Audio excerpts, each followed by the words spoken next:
Good evening. Welcome to the Village Board meeting. Today is Monday, April 11. If you are watching live Monday, April 11, we encourage you to call in if you have comments or questions. Our call-in number is 769-1677. As always, you can watch us on cable TV, Verizon, or Cablevision, or on PCTV76.org, where you can watch live or later on catch a on-demand web stream. Our next regular meeting is Monday, April 25th at 8 p.m. with a work session at 7. And a couple of announcements I wanted to make. And the first is that we have added an additional resolution that was not on our original agenda, and that's going to be resolution number 78, which is the notice of a public hearing amending Chapter 185, Section 18520, Central Business A2 District. If you want to hang around for our resolutions, you are welcome to do so, but it is a resolution that would limit the hours of operation in the A2, which is the Old Village Business District. Retail stores, banks, bakeries, delicatessens, ice cream parlors would be restricted so that their hours of operation would be no earlier than 6 a.m. or no later than 10 p.m. So we would post that for a public hearing. It's already been circulated to the Planning Commission, and there will be plenty of opportunity for the public to comment on that as it goes through the process. But we've added that resolution tonight to our agenda, number 78. A couple of other things I wanted to mention, and those are the two resolutions that precede that are resolutions that, in the first case, authorize the Village of Pleasantville to participate in a shared services study with the Westchester County Department of Public Safety, and the resolution that follows it immediately thereafter is a resolution to authorize participation in a shared services study with the town of Mount Pleasant. Both of these two resolutions refer to an intensive investigation that we have begun now to examine the operations of our police department and to assess the question of whether there are opportunities for shared services, for an intermunicipal agreement, or for consolidation, with the spectrum of options being that we determine that our police department should remain independent and stay the way it is, or that there are opportunities for shared services either with the county or with the town of Mount Pleasant, that conceivably we could hire the county, as the town of Ossining recently did, to provide police services, or conceivably could consolidate our full police department with the town of Mount Pleasant. We begin this venture with no preconceptions about what the answer is, but only the commitment to investigate it thoroughly and to get to those answers so that we can reasonably present to the community what the issues are. There isn't any question that police services are an increasingly expensive activity, and they are a significant piece of our overall budget. Obviously, the public safety and the police services that we enjoy are important to all of us, and we need to make sure that they can be provided in a manner that satisfies the community, but at the same time can't overlook the fact that there are likely to be some savings made through shared services, outsourced services, or consolidation. So that will be an undertaking going on over the next several months. The County Department of Public Safety and the County Executive's Office has agreed to undertake this review with the Village of Pleasantville, and our friends in the town of Mount Pleasant are also interested in this review, and we've met preliminarily with them. We will be seeking opinions from the public and also from our police administration, as well as from our Police Benevolent Association and from all of you. So more on that as it develops. Two other things I wanted to mention, and one was many of you may have already heard, but we've spent some time over the last several months talking about the possibility of selling this building, 80 Wheeler Avenue, and buying the Methodist Church as a potential new site for Village Hall, with the Methodists then potentially buying the old rec center at Bedford Road and Great Oak Lane. For a whole series of reasons on all sides, it is unlikely that that will actually happen. It appears at the moment that the Methodists will stay where they are and we will stay where we are. So we will have to renew our efforts to find an appropriate use and hopefully an appropriate buyer for the rec center at Bedford Road and Great Oak Lane. So I encourage anybody who has even the remotest interest to call us, 1-800-REC-CENTER. 1-800-REC-CENTER. It's a historic building, an 1895 building, and one that deserves care and respect, but which we also need to hand over to an owner who can take care of it. And then the last thing I wanted to mention, which is a segue on the historic subject, is that we recently received a letter from New York State Office of Parks, Recreation, and Historic Preservation reporting that the Marmaduke Forster House, the recently renovated house that is just above the downtown on Bedford Road, has been nominated to be listed on the New York State Register of Historic Places, as well as the National Register of Historic Places. So that's good news, and when that actual designation occurs, I'm sure there'll be a ceremony of some kind, but congratulations to John Crisco and Nancy Rosanoff, who were responsible for buying and renovating that house, and have now gone through the process to have it listed on the National Register and the New York State Register. So if there are any public comments on any subject at this point, we would be happy to hear them. Our next order of business after that is the required public hearing on our 2011-2012 village budget. Any comments from anybody? All right. Motion to open the public hearing regarding the tentative village budget. So moved. Second. Second. All in favor? Aye. You're off and running, Patty. Oh, thank you very Get out much. for We'll your- get out of the way here. Yeah. Yeah, if you may want to just part the Cs there, and maybe, Shane, we'll hit at least one light for you. Would that be helpful? Which one, both or just? No, definitely, The other one was okay. yeah. That's clean. That's good. Yeah? Push Jonathan's chair over there. Oh, you should my chair.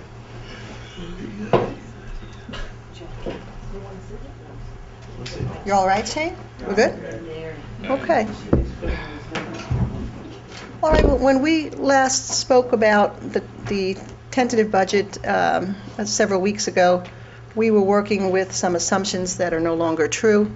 However, overall, the financial condition as we reported it is essentially staying the same. What we presented several weeks ago was a proposed budget with a tax rate increase of 3.51%. What we have here this evening is a tax rate increase of 3.36%. A few things happened that warrant some discussion. The final assessment roll was filed as it is required to be filed by the 1st of April. That roll, when filed, reduced the tentative assessed valuation of properties by over $1 million from when the first tentative budget was put together. So a loss of $1 million in ratables translated into a loss of over $100,000 in taxes. So we had to go back into this budget and make some changes. And what we're recommending to do essentially is to eliminate one of the reserves that we were proposing to set aside this year. That one being the reserve for benefits and compensated absences. We are still recommending that we set aside a reserve of $35,000 for capital expenditures and a reserve for $35,000 for tax stabilization. In addition to those changes, we made some changes within the appropriations plan. We took out $30,500 that was initially appropriated for a new police vehicle. We removed that from the budget. So those changes, which amounted to about $80,500 in reductions in appropriations, will bring our tax rate increase, at least as proposed, to 3.36%. This screen is essentially showing in detail the expenditures and the non-tax revenues, as well as the appropriations for, for taxes. And it shows what is now the final roll of $111,718,246, for which we're basing this budget on. And excuse my voice, I'm glad I have it today. I had a very rough weekend with a bad cold. Okay. We had mentioned to people, Patty, that the assessed value is not actually the market value, but people get confused about that. Yeah, I guess that is a good point. The tentative assessed value for all properties in the village is based on what was a 1971 assessment roll that the village is using.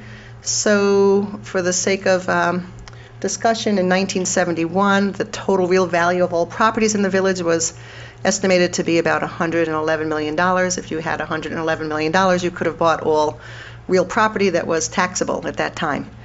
However, as time has passed, the village has not reassessed properties, so we are working off of what they call an equalization rate that the state sets every year to establish what the true market value is, and that rate is just over 7%. I think it's over 7% right now. So basically, this figure of $111 million represents just 7% of the true market value of the entire village.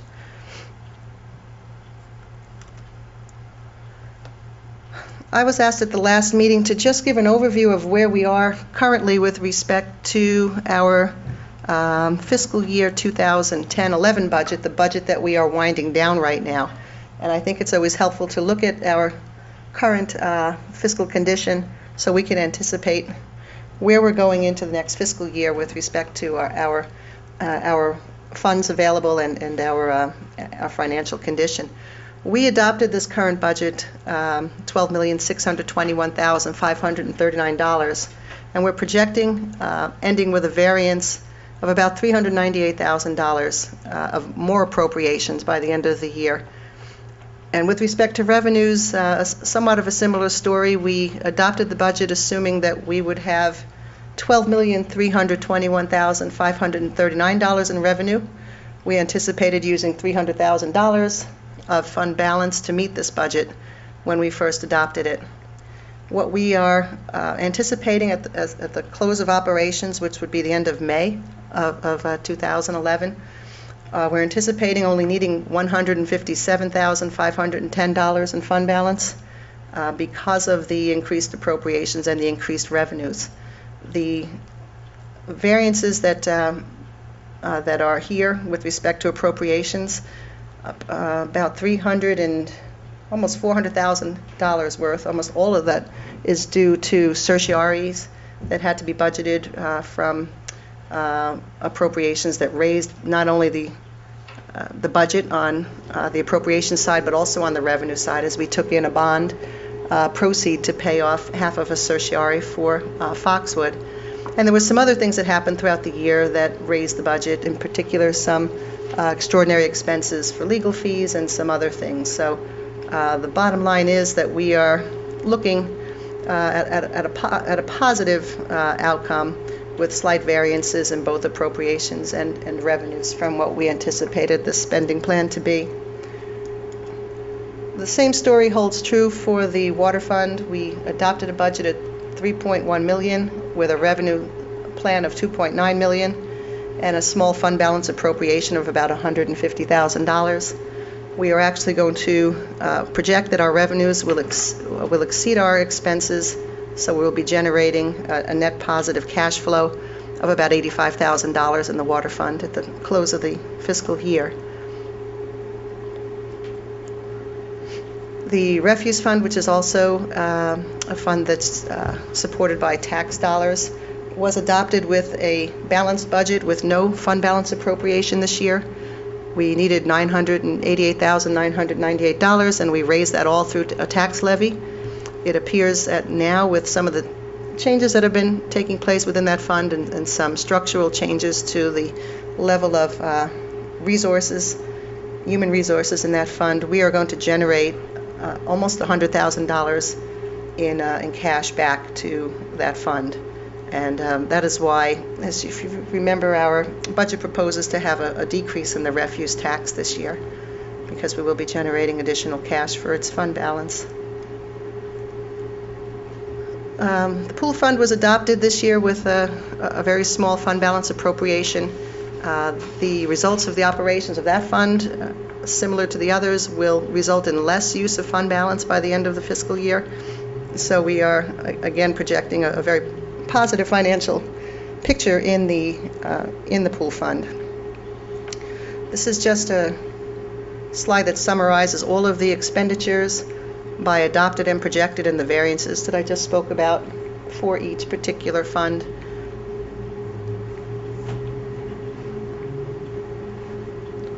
And again, the revenues for each particular fund, the adopted, the projected, and the variance. If the board has any questions on our current fiscal condition, we also have a new fund balance analysis to give you so you can see where the status of all these funds would be at the start of the next fiscal year. With respect to our budget proposal,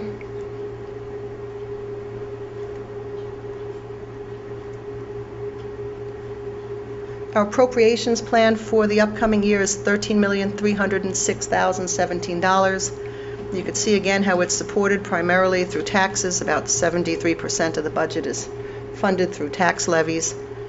We are going to use surplus of this $675,000.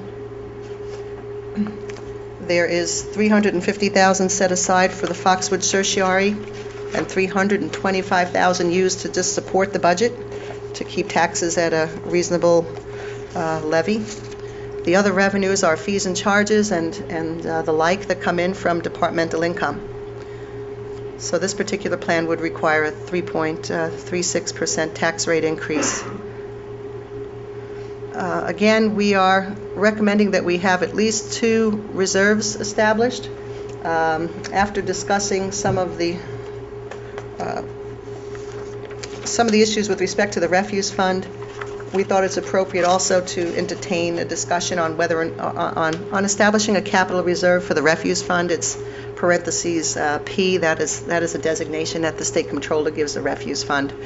A is a general fund. So we do think that given the ability of that fund to return some money this year and to have a substantial fund balance, it would be appropriate to consider a reserve as well in the refuse fund. I'm just not comfortable in recommending either an equipment repair reserve at this time or an equipment purchase reserve, because both are very important in that fund, since when those trucks do go out of commission, it costs tens of thousands of dollars sometimes to bring them back on the road that we don't necessarily have in an operating budget. So I'll give some thought to that after speaking with the superintendent, but we definitely have an opportunity to set aside some money in the refuse fund as well. The tax stabilization reserve would be set by the board by resolution. It would be subject to permissive referendum going forward, meaning that if you were to spend money out of that fund, you would have to wait a certain period of time before to allow public comment on the expenditure of that money. It can only be used to lower the tax rate if the rate in the future is over a certain threshold, which is basically 2.5% from a year-to-year variance. It's a nice opportunity for the board to designate what essentially is fund balance for the purposes of setting aside money for affecting the tax rate. And with the type of budget we have, you see that would really impact almost 0.5% on the tax rate.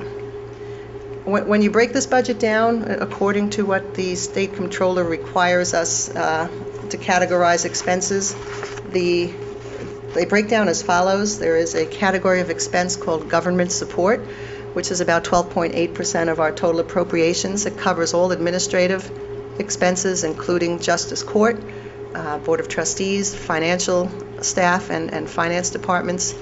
All our retained services, such as legal services, planning consultants, auditors, and the like. It also has component budgets for information technology and for shared services among departments, such as copy machines and the like. We also pay out of this particular category of expense the village's general liability insurance, as well as any small claims that are not covered by insurance that may be subject to deductibles. And we set aside contingency as well as those appropriations to reserves. You'll see this budget escalating from the previous year, almost $400,000 in appropriations. Again, due in part to reserves and due in part to contingency spending. And the Foxwood Certiorari second half payment of $350,000. Forgot to mention we have part two payment to make. That's in that category of expense. Public safety, again, this not only includes the police department expenses, it also includes code enforcement and building inspection. This budget is being brought in substantially less than last year because we have a substantially less number of full-time equivalents in our police department. at the start of the next fiscal year. And you could see a savings here of approximately $200,000 in personnel services for public safety. In addition to our full-time police, our crossing guard budget is in this component, as well as parking enforcement. Our Public Works Department has several component budgets. In particular, this general fund component deals with highway maintenance and maintenance of roads, snow removal, street lighting, sanitary sewers, storm sewers, leaf pickups, buildings and grounds, and parks maintenance. This budget it's essentially flat. The slight increases in this budget are due in part to some additional costs in lighting and some additional costs in salaries for CSEA members that are within this budget. But about 13.2% of our general appropriations plan goes toward public works with respect to street maintenance and snow removal. The Senior Outreach Services budget is a very small but important component of our services. This provides not only senior nutrition programs, but senior recreation and senior outreach services. About $469,000 is proposed to be appropriated in this budget this year for those services. Recreation is about 11.2% of our appropriations plan, but our library is also supported in this budget, and that library plan is about $855,000. A little more than half of this budget is attributed to library functions. And Sam, if you could just make a note, because I know that you commented on it for us last week, the library budget is actually flat. Okay. If you can get a chance to write that in, because John Fearon got very excited thinking he was getting $200,000 more. Okay, I'll put that in. Hi, John. Sorry, John. Unless the examiner's going to kick Yeah. it in. So that would be helpful. I already cleared it up with him. I just want his board to know. It's a shared service with nothing. It is a shared service. Thank you, Mr. Mayor. The library is a shared service. The village does pay a proportionate share of the expenses of the library, the main branch, and the satellite branch, which is in Mount Pleasant. It's a very successful intermunicipal agreement with the town of Mount Pleasant. Community services, again, they lump in a few different categories of expense here by design. These are things that are related to boards and commissions, the Planning Commission, Zoning Commission, ARB, business support, beautification, and trees and the like. All of those boards are volunteer boards. However, they have operating expenses, so there needs to be a small budget associated with those, mostly for retained professional services. PCTV's budget, over what we contribute toward PCTV for its operating expenses for the government channel, as well as some storm sewers and street tree maintenance, are all in this budget. So this is almost a catch-all, and it's about $225,000 total, or 1.7% of appropriations. The next two categories, employee benefits and debt service, really are what we call the back of the book items. They don't fold in very well with departmental expenses, so you don't get to see the true cost of operations for each department. They are lumped in the back of the budget by design, but they do encompass a significant expense, primarily for pension payments to the state of New York's pension system that are mandatory payments, Social Security and Medicare payments that are mandatory federal wage withholdings, workers' compensation, unemployment insurance, and medical insurance for full-time employees. This budget is escalated, and it continues to escalate every year. We're a little over $3 million now in just supporting benefits, or 22% of our appropriations. And then finally, debt service and transfers to other funds. This is where the village would budget money, principal and interest payments that are due on long-term notes. This money gets transferred out into the debt service fund and it gets paid out of there as a repository for these proceeds. Essentially, 11.2% of our budget is set aside for principal and interest payments on long-term debts from previous capital expenses. And to take a quick look at where the revenue comes from, In addition to fees and charges, as I mentioned, about 73% of this budget is supported through property taxes. The other taxes that are collected by the village are essentially sales tax that are redistributed from the county, some gross receipts tax such as gas and electric and utility taxes that we are able to tack on, some additional pass-through revenue, and surplus, which is our fund balance appropriation. You can see state and federal aid does not play a significant part in the village's financial condition. About 1% of our revenue is derived from state or federal sources, 1% of our operating revenue. Unlike the school district that's heavily dependent on state aid, fortunately we're not. Our refuse fund, as mentioned earlier, is supported with a tax levy on residential properties in the village of Pleasantville. We do not provide services for commercial properties. There are, by count, 2,321.25 units of service units that require sanitation pickup. We have a budget just under $1 million for this fund. Our current rate schedule is declining 4.6%. I know we changed the numbers very slightly. 4.5%. 4.5%? Okay. About a four, thank you. Approximately. About a 4.5% reduction in refuse taxes for the upcoming year. And as I said, we are in a good position with respect to fund balance with all of these funds, even the refuse fund. The water fund, the current budget and proposed budgets are in close variance. The difference is essentially the cost of raw water to produce that water from its sources, which are the city aqueducts. There's an increase in the cost of treatment with respect to chemicals and electricity. We also will be seeing some increases in our contribution to capital expense because of some improvements to the ozonation systems up in Newcastle. We're trying to figure out what that costs us, and we need to get those numbers in. But our current budget is proposed at $3.3 million. Our water rate structure is unchanged for the upcoming year.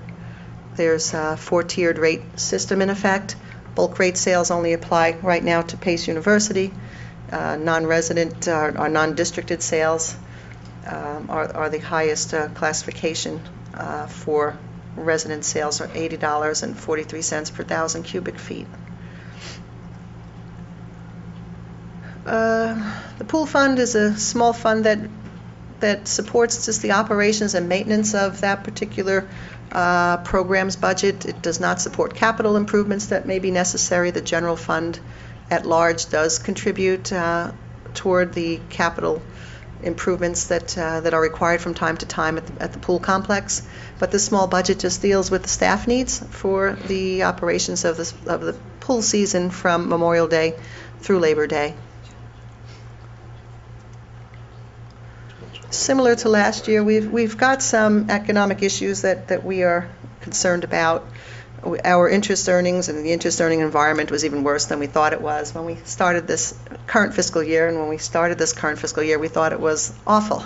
So it's worse than awful. We're still not earning much money on our earnings and investments, which is of concern. But on the other side, we are also benefiting from the benefit of low-cost borrowing for bond rates. So we've been able to capitalize on that, and the board has taken action this year to pick up some long-term bonded indebtedness at a very low rate. We've also benefited by refinancing the Environmental Facilities Corp bonds that were taken out by the state to finance our acquisition up at Newcastle for the filtration plant.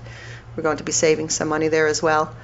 We continue to see some decline in property valuation as a result of petitions for review, those certiorari petitions for commercial property and for small claims for residential property. As I said, within a month's time, by the time grievance night passed and the final roll was filed, we lost $1 million, which is over 1% of our assessment roll. So the picture is stabilizing.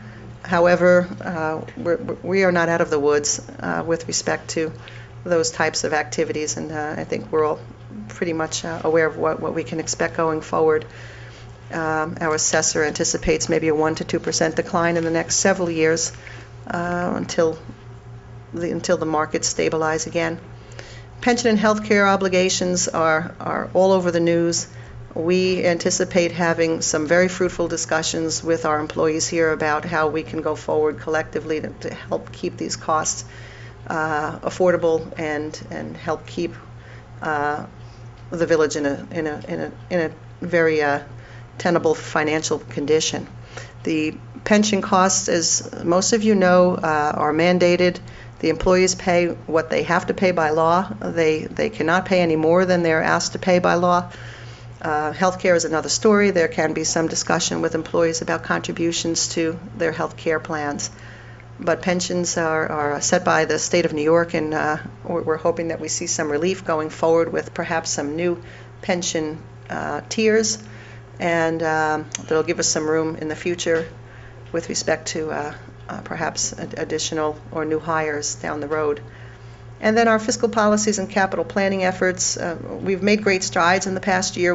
This budget does reflect some of the board's priorities with respect to your fiscal policies. We are trying to put together a capital plan that would, now that we know that we're moving forward with some concepts of reserve and some other capital work, that would address at least the long-term needs of the village from an asset and depreciation point of view. That is it in a nutshell. I'd be happy to take any questions. We do have a requirement that our budget get passed no later than the 1st of May. That is how village law sets our fiscal cycle. The budget, if it is passed the end of April, would not take effect until June 1. Oh, that's great. Someone, thank you. Should I get that, Mindy? I'll get it. Thank you, Mindy. I'll get it. Okay, hold on. Just checking. Hold on. We'll go to voicemail. We'll have voicemail on there. Hi, Bill, how are you? That's good. Okay, hold on. Are you ready for questions? Yeah, sure, please. Okay. Thank you. It's Bill Lucia. Hi, Mr. Wait, Lucia. hold on. All Hello. right, Bill, you gotta state your name and address. It's Bill Lucia, 386 Bedford Road. Hi, Mr. Lucia. How are you? I'm fine, Patty. Hello, everybody. I have some very specific questions. As far as our public safety budget, Okay. I've noticed that in the payroll division that we have reduced the payroll to the police department by $100,000. It appears to me that the method that this has taken is that we are losing one of the 2 lieutenant positions, but we are still retaining a position of chief. So does this imply that one of the 2 lieutenants is going to become the acting chief of police? That's an assumption that we made when we put the tentative budget together, yes. Then moving forward, this goes to the question of pensions and future salaries. Now, I understand that we are in discussion, or going to be in discussion, with both the county and the town of Mount Pleasant as far as merging services. So if we do promote one of our 2 lieutenants to the position of acting chief of police, if we do merge our services, does that mean that that acting chief of police, when he retires on the pension of a police chief? Well, the pension is based on the salary, so it's not necessarily based on the position. It's ironic that some patrolmen can end up with higher pensions than a police chief. So it's irrelevant with respect to the Not the title. question I'm asking, though. Yeah, but it is in a way, because the pensions are just based on final average salary. They're not based on position. Okay, well, the final average salary of the chief, I'm looking at the budgeted number of $135,813. Okay. $813. Right. So that would mean that if one of our two lieutenants, I'm assuming it's going to be Lieutenant Wilson, obviously, but if one of our two lieutenants should be promoted to acting chief of police, then he would ostensibly be able to retire at the rate of $135,813 a year as the acting chief of police, which would mean that our pension requirements payable to the pension would be based on that. That's correct. And is it required that we actually promote one of the two lieutenants after the chief retires to an acting chief? Or can we do without that position for a period of time while we're in negotiations to possibly merge our services? Well, the board will take that under advisement with the department chief right now, and we've been talking about things like that, Mr. Lucia, but I can't, I really can't discuss some of that publicly. But quite frankly, it's not advisable to run a police department without somebody in charge of that police department. It's just not advisable. Okay. Can I ask you then, in the full-time employees tentative budget wage schedule, do we have included Detective Maisie's salary for the 11th straight year since he hasn't worked for us? Yes. Okay. What are we going to do about that particular item? Well, let me inject. And what has happened with Detective Maisie is that he is out on a job-related injury and has been out now for, as you indicate, 11 years. We have spent a lot of time and also a lot of legal fees over a long period of time trying to address the situation, and we have also sought relief from various levels of New York State government. Detective Maisie reached the age of 65 last year, and that would have been the point of mandatory retirement. He changed to a different retirement plan that allows him to retire at 70, and we, in effect, extending this process an additional 5 years. We invested further legal fees in pursuing that matter, and were denied by New York State. Was just a sidebar question? Was Lieutenant Maisie ever Detective? He's not a lieutenant. Detective Maisie ever ordered back to work to desk duty? I can't speak to that in the distant past, not recently. But my understanding of the way things work is that once he was denied his disability pension, if he was ordered back to work and refused, even though he was denied the disability pension, that would have forced his retirement, and this would have been a done deal many years ago. Now, I'm not blaming this on you, but this has gone on for 11 years.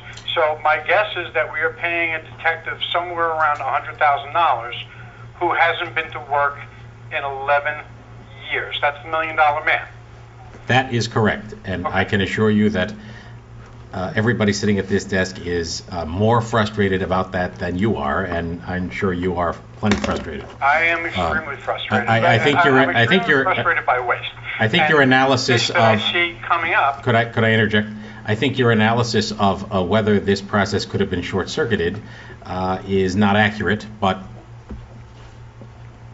we are where we are. Okay, well, I would love to have our attorneys that we are paying extreme amounts of consulting fees to give us a legal opinion as to whether this could have been short-circuited by ordering him back to duty once he was denied his disability pension. Regardless of that, let's move forward. I mean, there's more to that story. It's not obviously a matter of public discussion what his medical condition is. It's 11 years that we're paying the $1 Million Man. If we could stop that, we would. Okay. Moving forward, I would like to know do we necessarily need to appoint an acting chief? Because my concern is that we move forward, we have discussions, we're looking at 23% of our budget going to public safety, a big portion of which is our police department. If we do decide to merge services with either Westchester County or Mount Pleasant, and we have an acting chief of police for, call it 6 months, call it 7 months. And this one person's salary jumps by $30,000 a year. Now we're now The delta on is not 30,000, so it's about 15,000. Well, I'm looking at the difference between the chief of okay, so it's about $16,000 the difference between a lieutenant and a chief.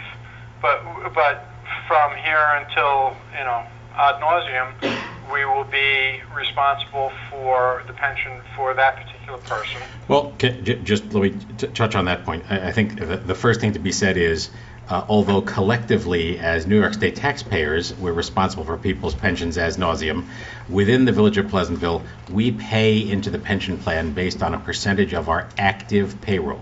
So the point at which an employee retires, any employee, uniformed or otherwise, that is no longer a Village of Pleasantville obligation. The pension is paid by the New York State Pension Fund. The health care benefits that people achieve in retirement remains a Village of Pleasantville obligation, but not the pension itself. So at the point at which somebody retires, they're off our payroll, we don't pay them their pension. Okay, well, not to parrot what our village manager said, but when she said that luckily we are not funded by New York State the way the Board of Education is. Unfortunately, that means that we are entirely funded by taxpayers. Right. I mean, I think The majority of which is residential homeowners.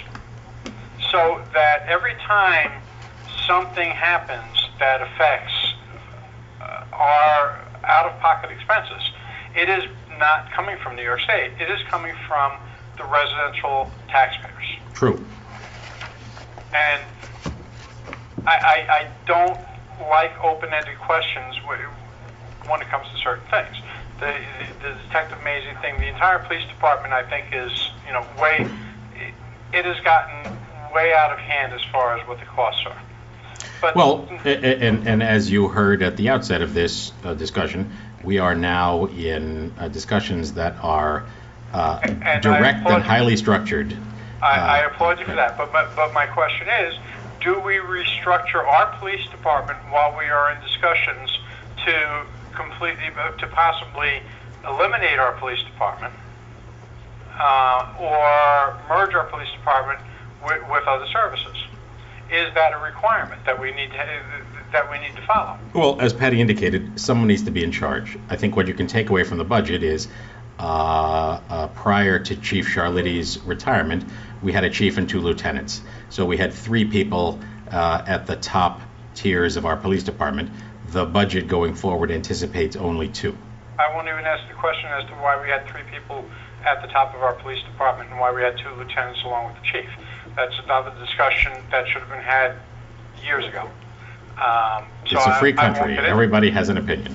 Yeah, well, I have a very strong one, obviously, but that's something that, to me, was an indulgence and an expenditure that was never really required by our village. Okay, your point is well taken. This board, nor the board previous, is not inclined towards indulgences. So we're vetting these budgets extremely carefully. And so, I appreciate that. But moving forward, I don't want to see the same indulgences being splurged on if it is not an absolute requirement to do it. Okay, I just don't think that there's any splurge here. What we're talking about in the police department in the current budget is fewer people than we have had in a very, very long time. Indeed, we are at the point now with, I believe, 21 total paid employees in the police department in the current budget, that it is difficult to manage the scheduling, particularly at times when people are out sick and on vacation. So all of those. I totally appreciate Right. that the size of our actual officers and sergeants, that number has been reduced greatly by attrition, as we all know. I don't understand why the management level has to stay close to the same level. Well, how can you say it's close to the same level? We're removing We're removing 33% of our person. management level. We're removing a person that is retiring. We added a person that wasn't really necessary when it was added. So basically what we did is 3 years ago, we went to 3 people at the top of the police department when we really only Okay. needed to have Bill, can I respectfully suggest that I'd be happy to have the conversation with you at another time. I'm not sure it's helpful in the context of the current budget, but let me remind you also that going forward, we do not anticipate a chief and 2 lieutenants. Those 3 slots in the current budget proposed have been reduced to 2. Okay, and moving forward, can we find a way to get rid of Detective Mazey? We do not at the moment see a means of doing that. Okay, thank you.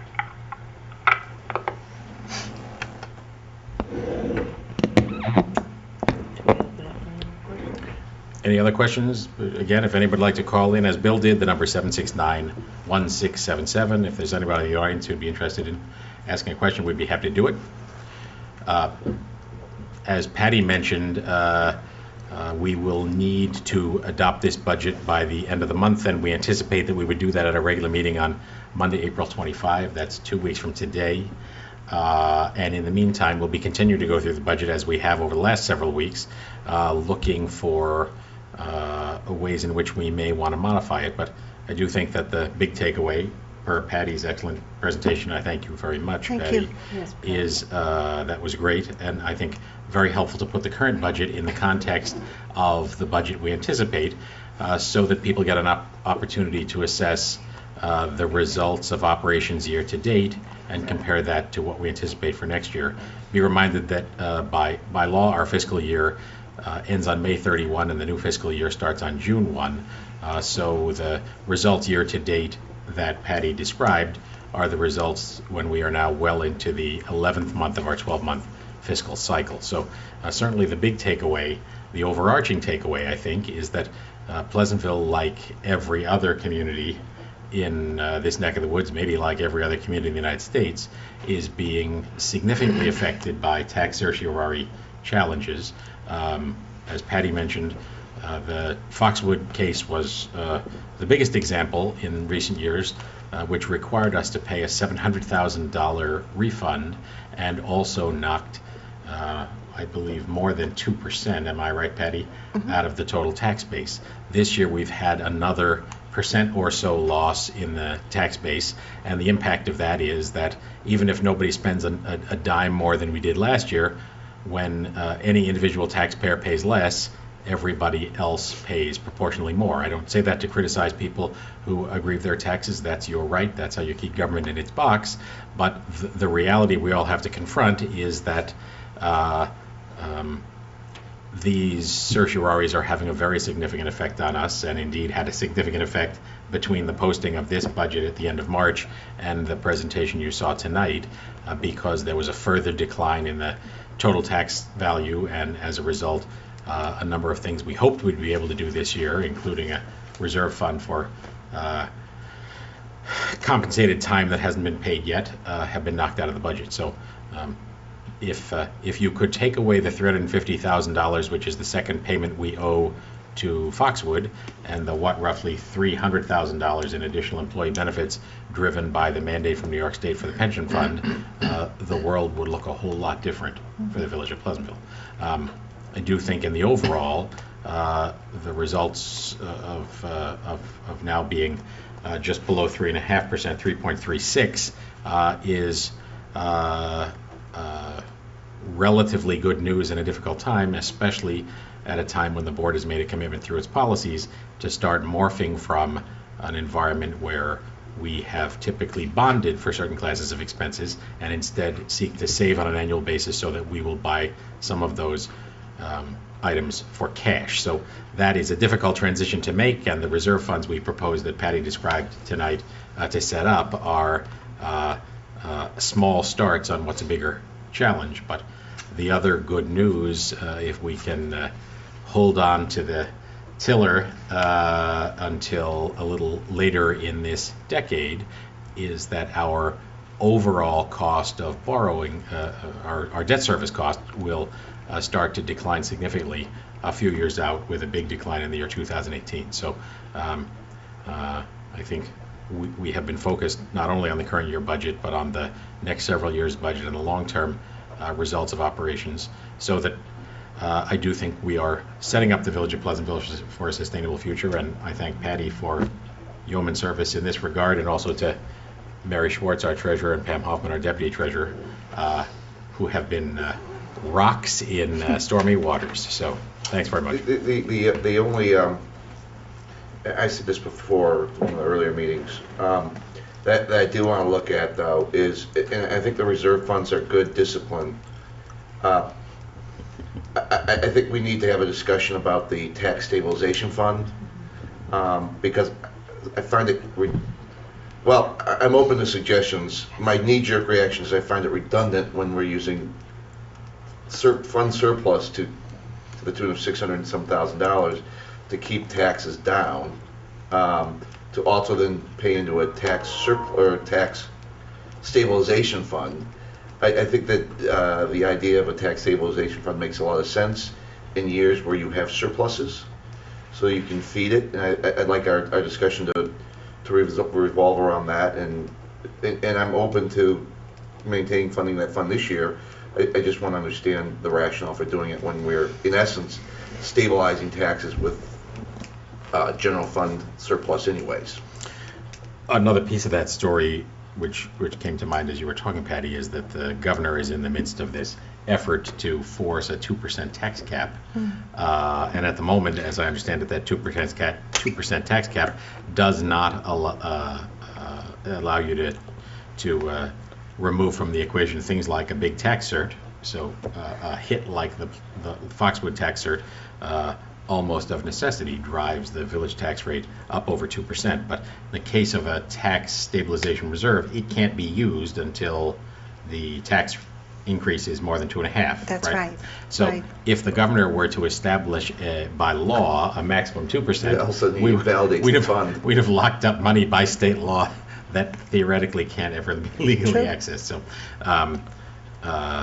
again, as I have said in the past, I think all of us have said in the past, I applaud the governor's effort to write a ship that's listing in Albany.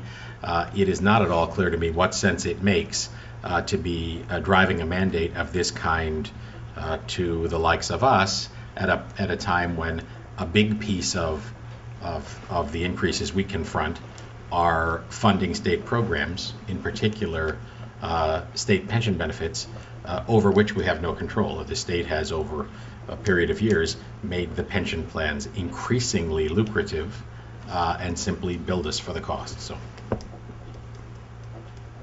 It makes Okay. political sense. I Probably don't that's have right. any other, comments or updates, Yeah. and I don't have any correspondence on the budget, but if people do want to look at this in detail, it'll be resubmitted on the web sometime tomorrow, because there have been some changes, not a lot, but some. So Patty, in short, if we hadn't Find it on our had, website. if we hadn't had the Foxwood certiorari payment, the $350 this time, and if we didn't have the employee benefit, or the state pension payment, Right. if we take those out, what would we be looking at? Is it more, we'd be looking at a tax decrease, right? Substantial. A couple percent anyways.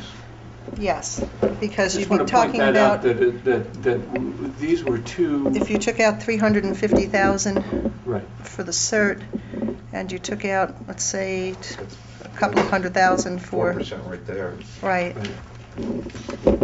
550,000 would probably reduce That brings it down to the budget, it'd be under 3%, probably 3% decrease. 8,700,000 for the tax levy. We would have So a if we look 3% at the decrease. tax levy for last year, it was 9,031,000, and it would Right. have been 8,000,000. Right, 300, or what, 700,000. probably looking at a 3% something like decrease that. in So, property tax. here we are, there is a little bit of a tax, there's a little bit of a tax hit, But, you know, in our defense, we're doing the best we can.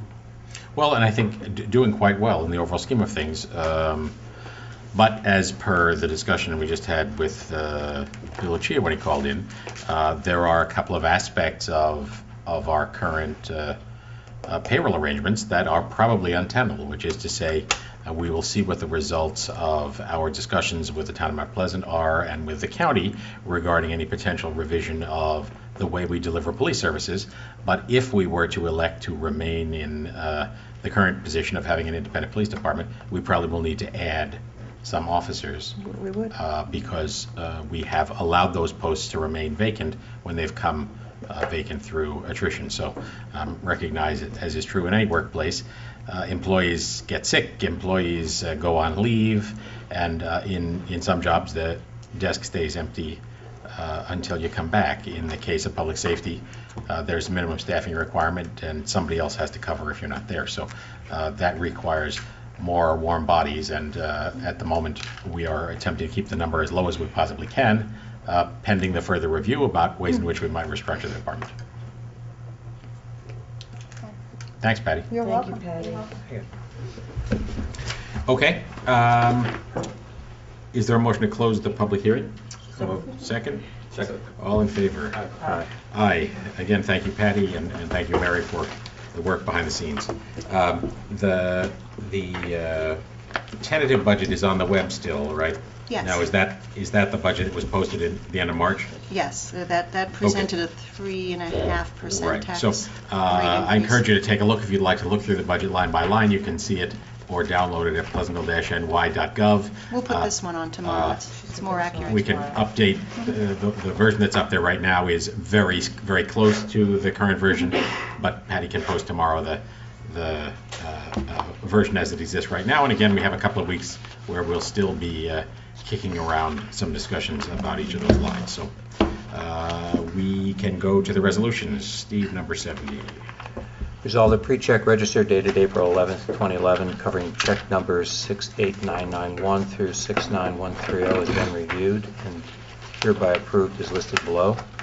General fund, $174,970.34. Miscellaneous fund, $7,008.39. Water fund, $9,904. Capital fund, $5,005.14. Refuse fund, $457.79, for a total of $197,347.66. Is there a second? Second. Comments, questions? All in favor? Aye. Motion approved. Monday, 71. Resolved that the Board of Trustees has reviewed the minutes of the meeting held on Monday, March 28th, and they are hereby approved. Is there a second? Second. Comments or corrections on the minutes? All in favor? Aye. Aye. Motion approved. Jonathan. Resolved that the Board of Trustees of the Village of Pleasantville hereby approves the request from the Pleasantville Volunteer Fire Department to hold their annual firefighters parade on Friday, June 3rd, June 2011, and further resolved that no parking signs will be posted on Friday, June 3rd from 4 p.m.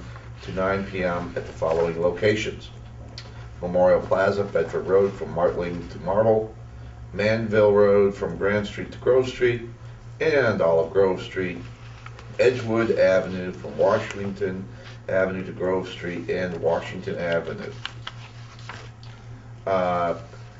Both sides of Edgewood Avenue to Manville, Romer Avenue, and further, this resolution authorizes the police department to tow all vehicles in violation of this temporary parking restriction. Is there a second? Second? As everybody knows, the annual Pleasantville Volunteer Fire Department Parade is a great event and a great tradition, and one of the memorable days in the year for the Village of Pleasantville. I am sorry to report that I have a professional obligation that day and will likely not be here, but I will miss it.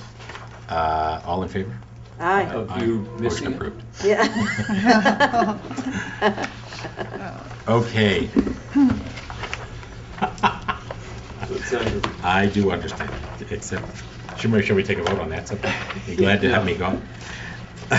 Bracket number Resolved 73. that the Board of Trustees hereby authorizes the village clerk to notice a public hearing for Monday, April 28th, 2011, 8 p.m. prevailing time, to hear comments as it pertains to a local law amending Chapter 173, Vehicles and Traffic, Sections 173-72, Special Purpose Parking Zone, Bedford Road Parking Lot, and 173-63, Parking Prohibited, Certain Hours, Depew Street, as follows. First, 173-72, Schedule 24, Special Purpose Parking Zone, adding Bedford Road Parking Lot on both sides of the lot. Is that what we're doing? Yes, there are 2 rows, left Oh, and right, right. so at the end of both of those rows, Okay. we're considering a 15-minute loading zone, Uh, right where for- it's basically taking place now. Right, for 15-minute loading and unloading by commercial vehicles only, location designated spaces at the east and west side of the lot. The next one is 173-63, Schedule 15, Parking Prohibited, Certain Hours, adding Depew Street on the east side from 10 a.m. to 12 p.m. Monday through Friday, north for a distance of 90 feet from Grant Street to a point 270 feet away. Is there a second? Second, Patty, you want to describe? please. Yeah, but both of these came in by petition. The Bedford Road lot, as you know, is just across the street behind the row of stores where at least 3 of those businesses that abut the lot do have deliveries taking place throughout the day, the dry cleaners, the florist, and the Magic Walk restaurant, and some others. And it would be very helpful, if not at all, practical, to have in that lot, at the end of the lot, a loading zone established so people can come and go without blocking the only driveway out of there, and also not having a considerable amount of problems with parking enforcement that they're having now. And also on Depew Street, several residents had petitioned saying that they do have some issues with all-day commuters parking on that street, and they're asking that you adopt an hour of parking restriction that's similar to other restrictive hours in effect in that neighborhood. So they're asking for the east side to be restricted from 10 o'clock to noon, Monday through Friday. So we figured we'd put these on for public hearing, and then we can entertain some comments. Okay, thank you. Okay. All in favor of this resolution for the notice of public hearing? Aye. Aye. Motion approved. So again, be reminded, the process for a change of this kind is that there's a public hearing for comment. Anybody who has an opinion on that subject is welcome either to send it in advance or to call in or appear 2 weeks from today, Monday the 28th, when we'll discuss it. Number 74. Steve. Resolved, the Board of Trustees hereby authorizes the village clerk to notice a public hearing Yeah, he's got it. for Monday, April 28, 2011, 8 p.m. prevailing time, to hear comments as it pertains to a local law amending Chapter 185, Section 185-17(1)(c) and 185-23A, bracket 9, as following. And essentially, I think it probably makes more sense to try and summarize what this is about. There are 2 sections. 185-17(1)(c) is the RO3 zoning district, and 185-23A, bracket 9, is the M1 zoning district. And what the proposal is to allow in both zones restaurants, catering halls, and outdoor dining accessory thereto, that is accessory to catering halls. The zoning district currently allows restaurants, so it would just be the addition of catering hall and outdoor dining. Is there a second? Second. All in favor? Aye. Motion approved. Committee number 75. Resolved that the Board of Trustees of the Village of Pleasantville hereby approves the request from Rosenthal JCC of Northern Westchester to use the Lake Street Pool parking lot on Sunday, May 22nd, 2011, from 3 to 6 p.m. Said approval is subject to submission of insurance certificates naming the Village of Pleasantville as an additionally insured. Is there a second? Second. Well, the JCC sent us a letter indicating that Sunday, May 22nd is the rain date for their fundraising carnival, and it also, in the event that rain occurred, would conflict with a children's theater performance that afternoon, and they asked for permission to use the Lake Street lot on that Sunday. Comments, questions? Comments, questions? Our lot and not the water department lot Yes, across the street. Yes, That has the- to be specific because that's not our lot. right, I I understand. don't know if they had that in mind, Right, to go on the City of New York, the Yeah. unpaved portion, you're that saying. we have permission to use, but Right. we can't grant No, that we'll make permission. it clear to them, thank you. Yeah, And we're not open that weekend, so it doesn't conflict Right. with any of our, But I don't know how many operations. overflow of cars are they thinking, and are they gonna bus people to the JCC? Is that where their carnival's I being held? don't know what these, I would think that's probably their plan B.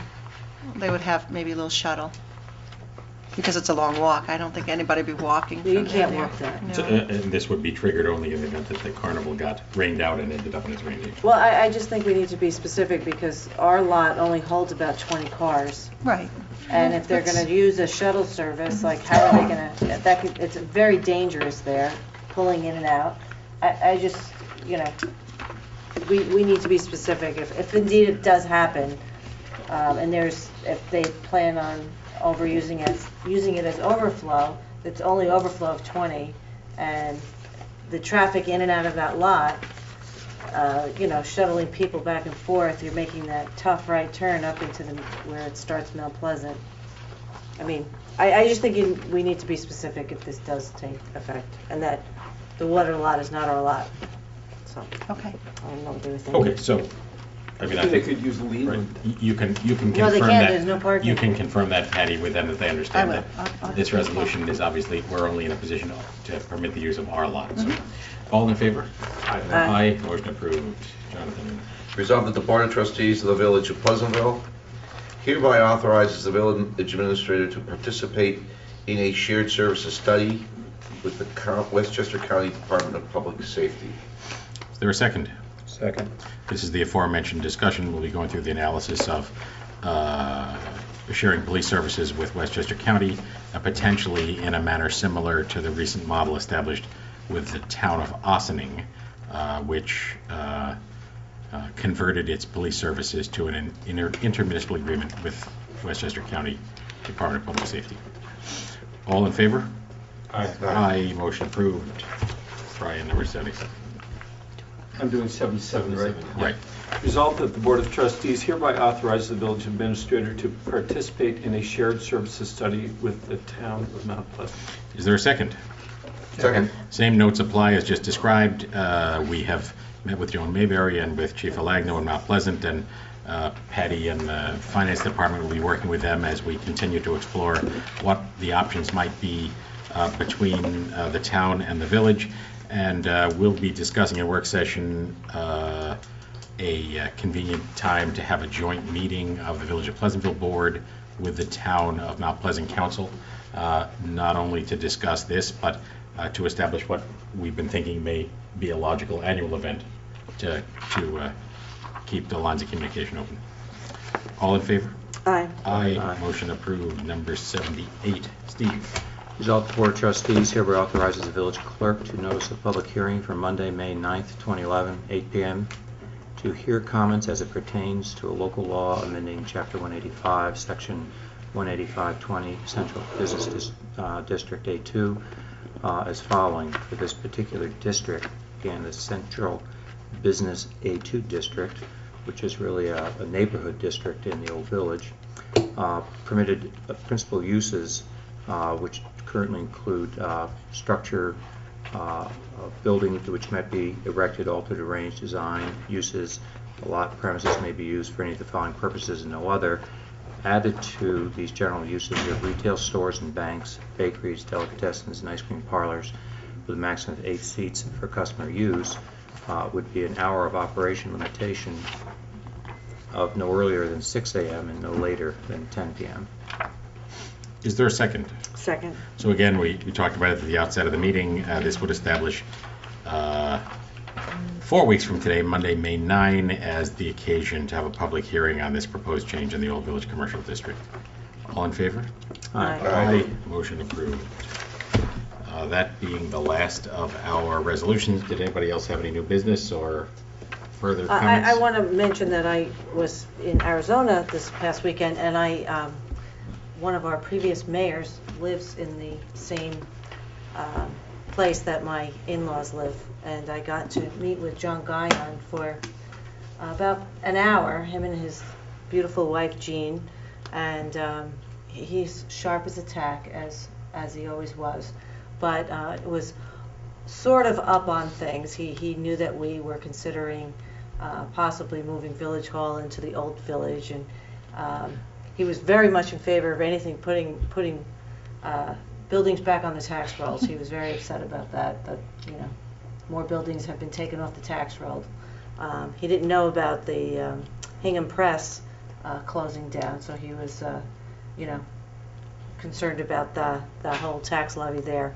But sharp as a tack, swims every morning at 6:30, and Jean is a little upset that she can't run her mini marathons anymore. She was a mini marathoner. She ran quite a few of them. So it was very interesting, and I have a great picture to show you later. And I had been at the State of the County address given by the county executive, so I gave the whole program to John, and he was very happy to get some information on his on Westchester County. He also gave us some very interesting information about what the pool and how they used to swim and buy the ice cream at Orbeck Farm and where his great-grandfather lived. And he said he was mayor in 1959.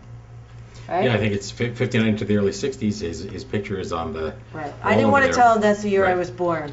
I didn't. I thought he'd get a little upset about that. 1969? Yeah, I wish I was born in that. Yes, I was born in 1969. John, do the math.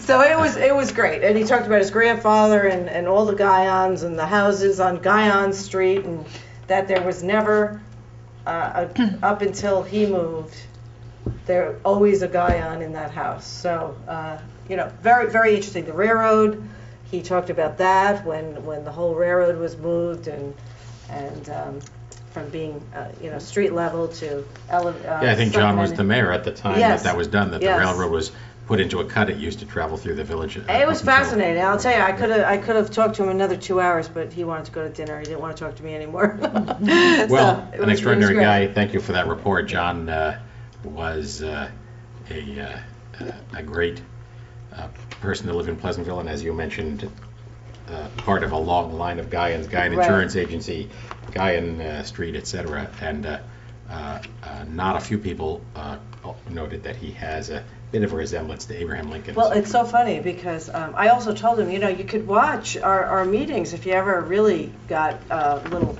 homesick there. He said, I don't have a computer. He refuses to he said, I've downsized.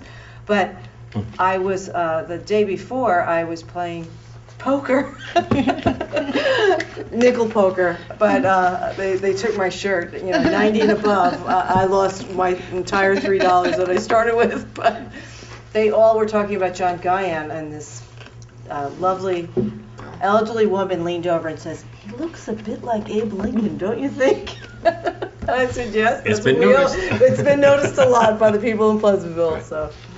Well, hello. A shout out to the Guions if they're Guions. watching. If they have bought a computer, Minnie Berard's advice. Yeah. All right. Thanks for that report. You're welcome. Is there a motion to adjourn? So moved. Second. All in favor? Aye. Thank you all. We will see you again in 2 weeks, and appreciate your attention. Again, any further comments on the budget, we'd welcome them either through Patty at Village Hall or to any of us. Thanks very much. Good night. Good night. Good night.